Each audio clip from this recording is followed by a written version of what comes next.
Ndabahaye mwirwe mwese nshuti banywanyi bacu mwebwe mubana natwe mu biganiro n'amakuru tubatunganiriza ngaha kuri Iyakure TV.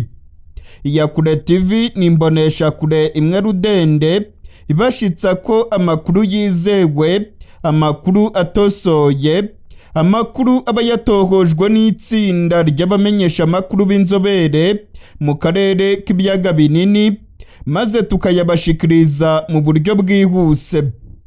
Turi kwigenekerezo rya 21 ukwezi kwa gatandatu umwaka w'ibihumbi 2025.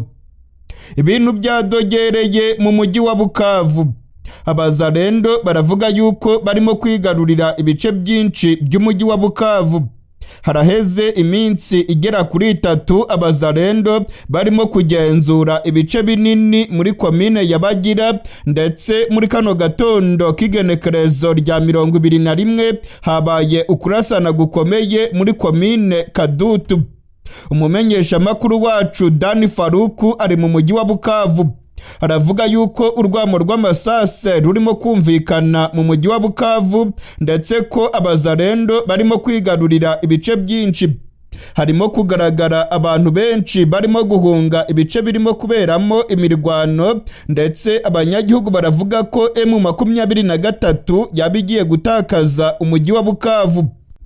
Kuva ku igenekerezo rya 18 uku kwezi kwa gatandatu abazarendo bagaragaye muri komine Bagira.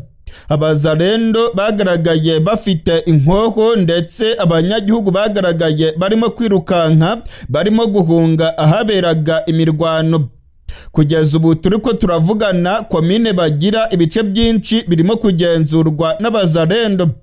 Abarwanyi ba M23 ntacyo bakoze ngo basubize inyuma bano bazarendo, nk'uko birimo gutangazwa n'abanyagihugu bo mu mujyi wa Bukavu. Kuva ku igenekerezo rya 19 uku kwezi kwa gatandatu umumenyesha makuru wacu Fardc ari mu mujyi wa Bukavu. Aravuga ko yiboneye abazarendo muri komine Bagira. Ibice byose biri strategique muri komine Bagira birimo kugenzurwa n'abazarendo, nk'uko byemezwa n'umumenyesha makuru wacu Fardc ari mu mujyi wa Bukavu. Fardc aravuga ko yazengurutse umujyi wose wa Bukavu. Aravuga ko abarwanyi ba M23 ari bake cyane muri uyu mujyi wa Bukavu, ndetse ngo hari ubwoba ko aba barwanyi b'abazarendo rwose bashobora kwigarurira uyu mujyi wose. Fardc aravuga ko abanyagihugu baganiriye nawe bamubwiye yuko M23 itarimo kugaragara mu bice byinshi by'umujyi wa Bukavu. Hari amakamyo menshi atwaye abarwanyi ba M23 ngo yerekeje mu majyepfo y'uyu mujyi, abandi ngo bakaba barimo gusatira umujyi wa Uvira. Ngo hari abasirikare barenga 4,000 ba M23 berekeje mu bice bya Uvira, abandi berekeza mu bice bya Minembwe muri zaho Plateau.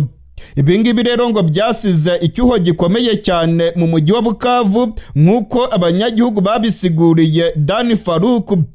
Kuri guverinora niho harimo kugaragara abasirikare ba M23, ndetse no ku bice byegereye umupaka wa Kongo n'igihugu cy'u Rwanda. Gusa muri kano gatondo humvikanye urwamo rw'amasase muri komine Kadutu. Hafi y'isoko abanyagihugu baravuga ko urwamo rw'amasase rwumvikanye, kandi abazarendo bakaba bagaragaye muri kariya gace. Abarwanyi ba M23 kugeza ubu ngubu ntacyo baratangaza kuri aya makuru avuga yuko abazarendo barimo kurya isataburenge uyu mujyi wa Bukavu.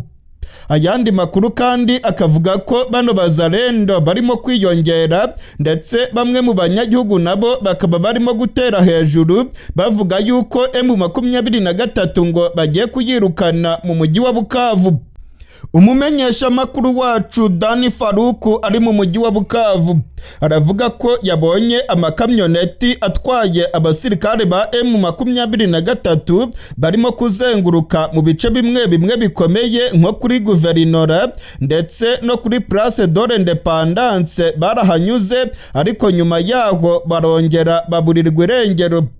Dani Faruku akemeza nta kabuza ko M23 ifite ibibazo bikomeye muri uyu mujyi wa Bukavu byo kugira abasirikare bake cyane bitewe nuko umujyi ari munini kandi M23 ikaba ifite abasirikare bake. Ibi ngo byorohereje abazarendo kwigarurira ibice byinshi muri komine bagira, ndetse abazarendo bakaba bakomeje no kurya isataburenge utundi duce.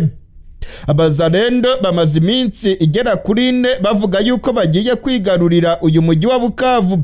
Societe civile muri Kivu y'Amajyepfo nayo iravuga yuko ibintu bikomeye mu mujyi wa Bukavu, ndetse ikavuga yuko abazarendo bashobora kwigarurira uyu mujyi. Mu minsi ishize itsinda rimwe ry'abarwanyi ryavuze yuko rigiye kwigarurira uyu mujyi wa Bukavu, ndetse hari abarwanyi bateguje M23 imperuka muri uyu mujyi wa Bukavu bakavuga yuko igomba kuwuvamo vuba na bwangu byanga bikunda. Kuri ubu rero icyuka cy'intambara kirimo kwiyongera mu mujyi wa Bukavu, ndetse hari ubwoba ko M23 ishobora gukubitwa inshuro muri uyu mujyi, dore ko abazarendo bakamejeje ndetse na Fardc nayo ikaba iryamiye amajanja yiteguye gufasha bano bazarendo. Mu gihe rero abazarendo barimo guca ibintu mu mujyi wa Bukavu, abarwanyi ba M23 nabo biravugwa yuko barimo gusatira cyane umujyi wa Uvira. Gusa inzobere mu bya gisirikare ndetse n'abahinyanyura iby'imirwano ibera muri Kongo baravuga ko M23 yabirimo kujya mu byago bikomeye cyane. M23 ngo irashaka gufata umujyi wa Uvira, ariko ngo mu gihe yabigiye gufata Uvira idafite umujyi wa Bukavu ngo byaba ari ibyago bikomeye cyane kuri bano barwanyi. Ndabamenyesha ko mu mujyi wa Uvira naho ibintu bitoroshye. Abazarendo, abasirikare b'u Burundi ndetse na Fardc baryamiye amajanja baravuga ko biteguye guhangana n'abarwanyi ba M23 mu gisagara cya Uvira. General Evaristo Ndayishimiye arongoye igihugu cy'u Burundi akomeje kongera abasirikare mu gace ka Uvira gahana imbibe n'igihugu cy'u Burundi kugira ngo barebe ko barwana kuri uriya mujyi utigarurirwa n'inyeshyamba za General Makenga.